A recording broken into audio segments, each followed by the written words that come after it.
Hello students, मैं SS Chandrawat स्वागत करता हूं आप सभी का विनायक एजुकेशन ग्रुप के इस ऐप के ऊपर।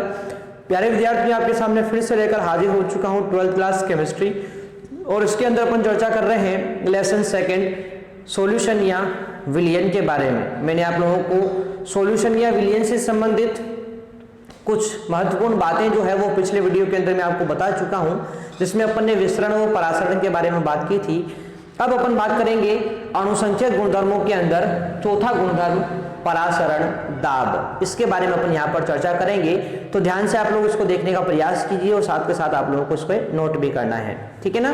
तो इसे कंप्लीट करने के लिए एक डायग्राम मैं आपके सामने बनाता हूं, तो आप लोगों को भी साथ के साथ ये डायग्राम यहाँ पर बनाना है, ठीक है। यानी इसको पढ़ने के लिए अपन को एक डायग्राम बनाना होगा, और ये डायग्राम आपको साथ के साथ बना लेना है भाई। इस प्रकार से एक आयताकार टंकी लेते हैं यहां पर अपन, ठीक है। इस प्रकार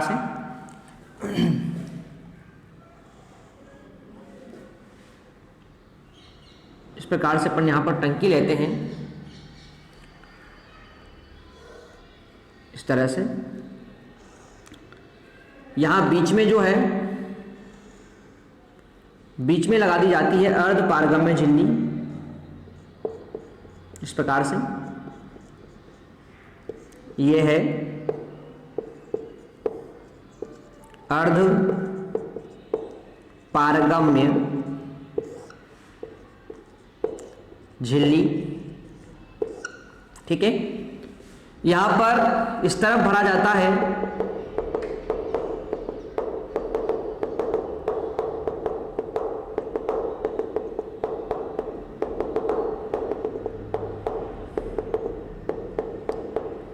यहां पर इस तरफ, यानी एक तरफ भरा जाता है विलायक, जिसको अपन ए से रिप्रेजेंट करेंगे, और एक तरफ यहां पर भरा जाता है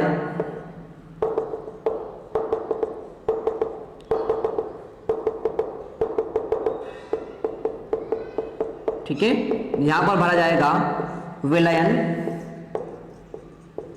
जिसे अपन बी से रिप्रेजेंट करेंगे, ठीक है ना। इसके बाद ऊपर यहां पर लगाया जाता है पिस्टन। यह है पिस्टन P1 और यह है पिस्टन P2, ठीक है। पिस्टन P2 है। तो इस प्रकार से दो पिस्टन यहां पर लगा दिए जाते हैं, P1 व P2, ठीक है। चलो, तो ये अपना चित्र बनकर यहां पर बिल्कुल कंप्लीट हो चुका है, तैयार हो चुका है। अब सुनो ध्यान से, अपन बात करें भाई कि देखो, उदाहरण के लिए मैं आपको एक बात बता दूं।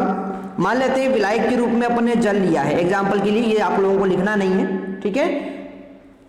जल, और विलयन में मान लेते हैं आप लोगों ने लिया शक्कर का विलयन, है ना।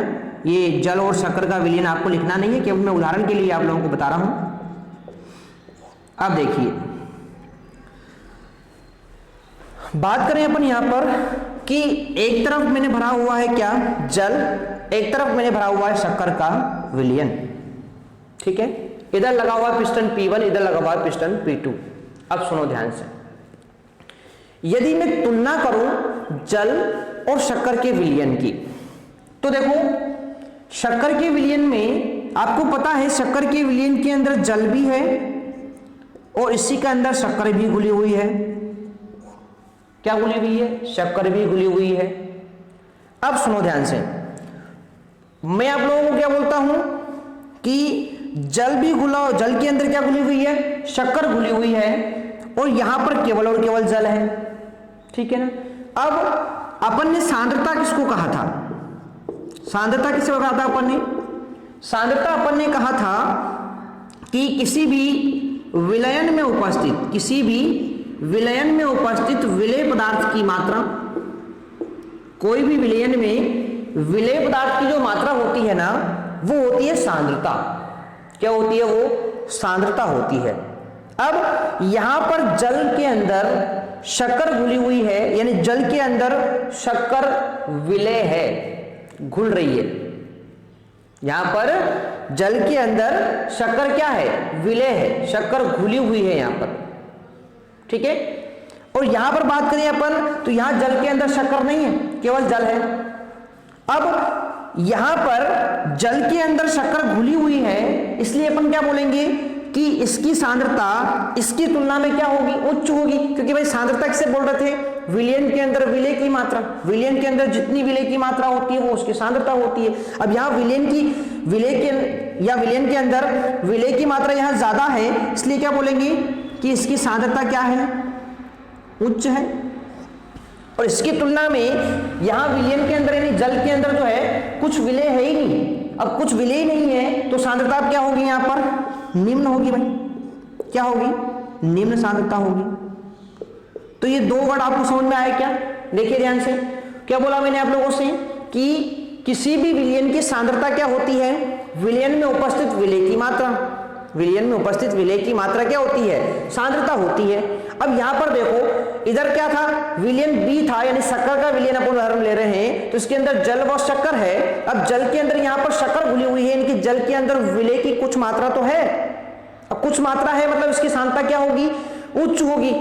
भाई अपन विलयन के अंदर विलय की मात्रा को सांद्रता बोलते हैं, तो इसकी सांद्रता क्या होगी, उच्च होगी। और इसकी तुलना में उसको देखो तो वहां पर जो केवल जल है उसके अंदर कुछ घुला हुआ है ही नहीं, और जो कुछ घुला हुआ नहीं है तो इसकी तुलना में उसकी सांद्रता क्या होगी, निम्न होगी।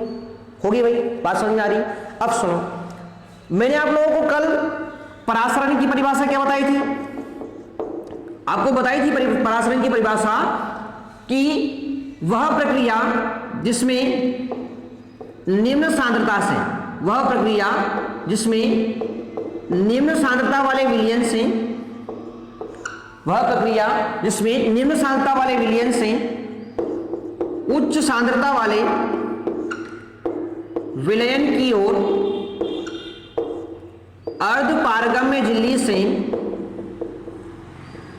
अर्धपारगम्य झिल्ली से विलायक के अणु गति करते हैं, इसी को अपन क्या बोलते हैं, सांद्रता, इसी को अपन परासरण बोलते हैं। तो भाई यहां पर देखो, यहां क्या है, इसमें सांद्रता निम्न है, यहां सांद्रता क्या है, उच्च है, बीच में लगी हुई है अर्धपारगम्य झिल्ली। तो बोलो विलायक के अणु किधर गति करेंगे, विलायक के कण किधर गति करेंगे, विलायक के कण इस अर्धपारगम्य झिल्ली से होते हुए ए से बी की ओर इस तरफ गति करेंगे। करेंगे नहीं करेंगे बताइए आप लोग। भाई अपन ने पढ़ा है कि परासरण क्या होता है, निम्न सांद्रता वाले विलयन से, निम्न सांद्रता वाले विलयन से विलायक के अणु, यानी विलायक के अणु अर्धपारगम्य झिल्ली से होते हुए, ये अर्धपारगम्य झिल्ली है यहां पर, कहां पर गति करते हैं, उच्च सांद्रता वाले विलयन की ओर। देखो ये उच्च सांद्रता वाला विलयन है। तो जैसे ही आप लोग यहां पर इस प्रयोग को शुरू करते हैं, तो इस प्रयोग में आप लोग क्या देख रहे हैं कि विलायक के जो कण होंगे वो विलायक के कण निम्न सांद्रता वाले विलयन से उच्च सांद्रता वाले विलयन की ओर क्या करेंगे, गति करने लगेंगे। और सुनो ध्यान से, जब ये विलायक के कण इस विलयन की ओर गति करने लगेंगे तो होगा क्या, ये पिस्टन जो होगा ये धीरे धीरे ऊपर जाने लगेगा। और जब ये पिस्टन ऊपर जाएगा तो इधर देखो, इधर से विलायक उधर जा रहा है तो वो पिस्टन तो जाएगा ऊपर और ये पिस्टन आएगा नीचे। आएगा नहीं आएगा बताओ, आएगा भाई। देखो तो यहां पर क्या हुआ है कि विलायक के कण ए से बी की ओर गति करते हैं, जिससे ये पिस्टन ऊपर उठने लगता है और वो पिस्टन नीचे जाने लगता है। यानी इस प्रकार यहां पर परासरण क्रिया प्रारंभ हो जाती है। आगे बात समझ में क्या हुआ, यहां पर विलायक के कण निम्न सांद्रता वाले विलयन से अर्धपारगम्य झिल्ली से होते हुए उच्च सांद्रता वाले विलयन की ओर गति करने लगते हैं और इस प्रकार यहां पर परासरण क्रिया प्रारंभ होने लग जाती है, जिससे पिस्टन P1 नीचे आने लगता है, पिस्टन P2 ऊपर जाने लगता है। ठीक है, अब सुनो, ये तो हुई परासरण क्रिया की बात। अब बात कर रहे हैं अपन परासरण दाब की, सर ये क्या चीज होती है। तो भाई सुनो ध्यान से, परासरण प्रक्रिया के माध्यम से विलायक के कण इस विलयन की ओर गति कर रहे हैं। अब यदि इस परासरण क्रिया को रोकना है तो इसके लिए क्या करना पड़ेगा, इसके लिए इस पिस्टन P2 पर दाब लगाना पड़ेगा। ठीक है। तो भाई इस परासरण क्रिया को यानी कि विलायक के कणों को इस विलयन की ओर आने से रोकने के लिए पिस्टन P2 पर क्या लगाते हैं अपन, दाब लगाते हैं, और वह दाब जिस पर परासरण की क्रिया बंद हो जाएगी, वह दाब जिस पर परासरण की क्रिया बंद हो जाएगी, विलायक के कण विलयन की ओर आना बंद हो जाएंगे, उसी को अपन बोलते हैं क्या, परासरण दाब। क्या बोलते हैं, परासरण दाब। तो एक सिंपल सी लाइन आपको ध्यान रखनी है, परासरण क्रिया को रोकने के लिए लगाया गया दाब ही परासरण दाब कहलाता है। आ जाएगी बात समझ में सभी को। चलो, तो ये तो मैंने आप लोगों को यहाँ पर एक समझाने के लिए ये चीज बता दी थी। आशा करता हूं आपको ये बात बिल्कुल समझ में आ गई होगी। अब इस चीज को अपन यहाँ पर क्या करेंगे, नोट करेंगे भाई। तो ध्यान से आप लोग नोट कीजिए, इसको लेते हैं। चित्रानुसार एक आयताकार पात्र लेते हैं, एक आयताकार पात्र लेते हैं, जो एक आयताकार पात्र लेते हैं जो अर्धपारगम्य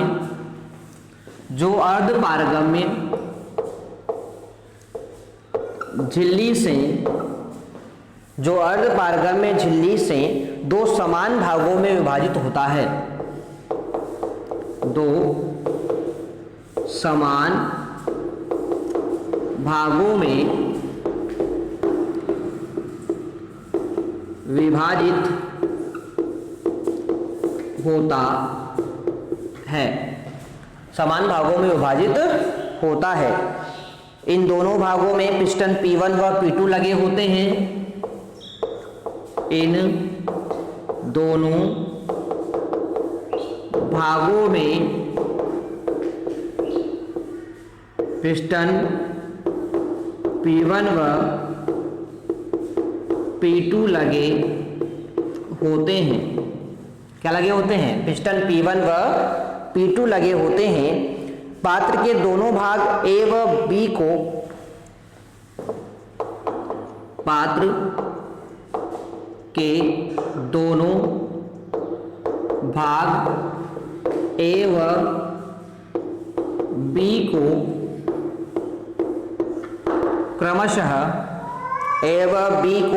क्रमशः विलायक और विलयन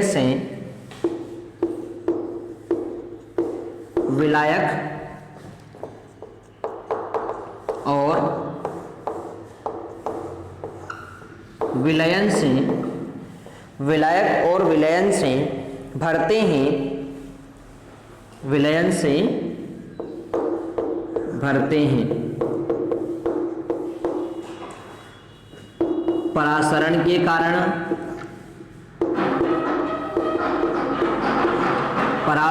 कारण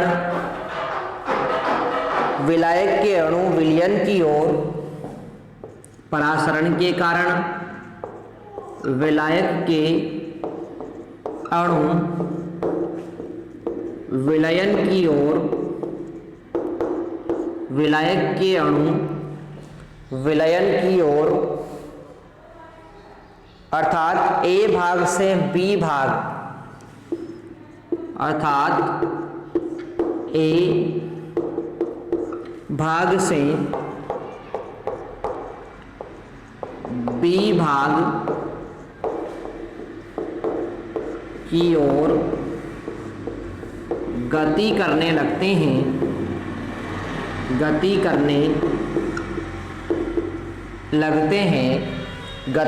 लगते हैं, जिससे पिस्टन P2 ऊपर की ओर, जिससे पिस्टन P2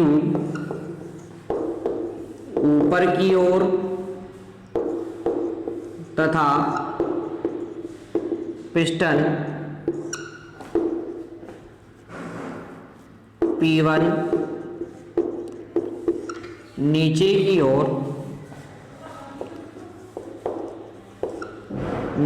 ओर गमन करने लगता है, करने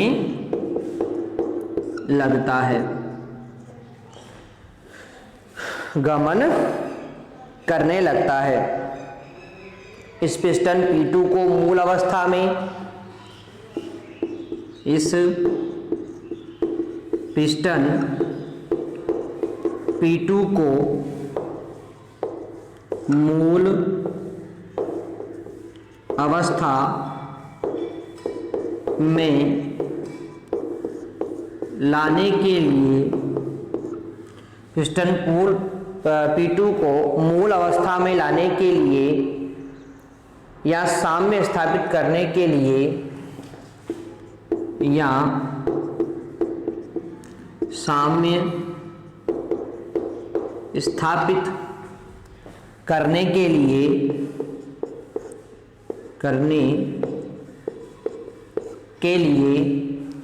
साम्य स्थापित करने के लिए बाह्य दाब प्रयुक्त करते हैं, बाह्य दाब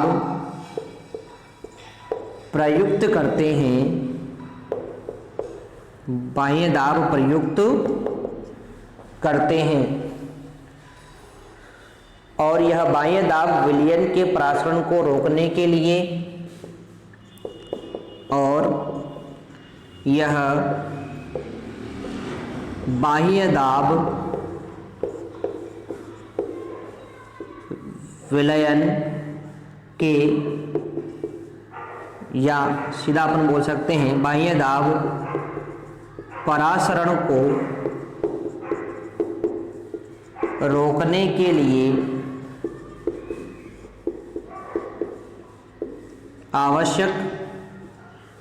के लिए आवश्यक होता है, आवश्यक होता है। इस प्रकार विलयन पर प्रयुक्त बाह्य दाब, विलयन पर प्रयुक्त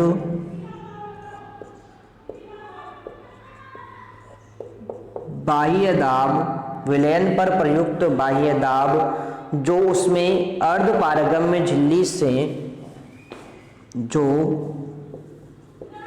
उसमें अर्धपारगम्य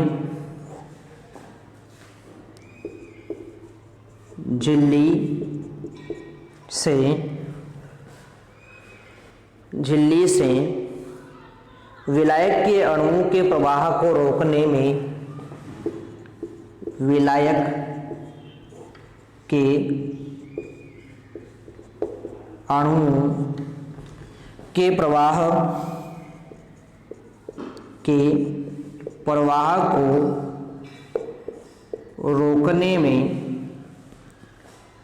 को रोकने में तथा साम्यावस्था स्थापित करने में, तथा साम्यावस्था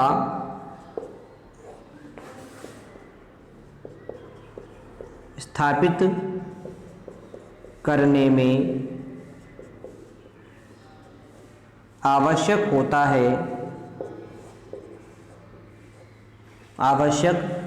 है, परासरण दाब कहलाता है, परासरण दाब कहलाता है। इसे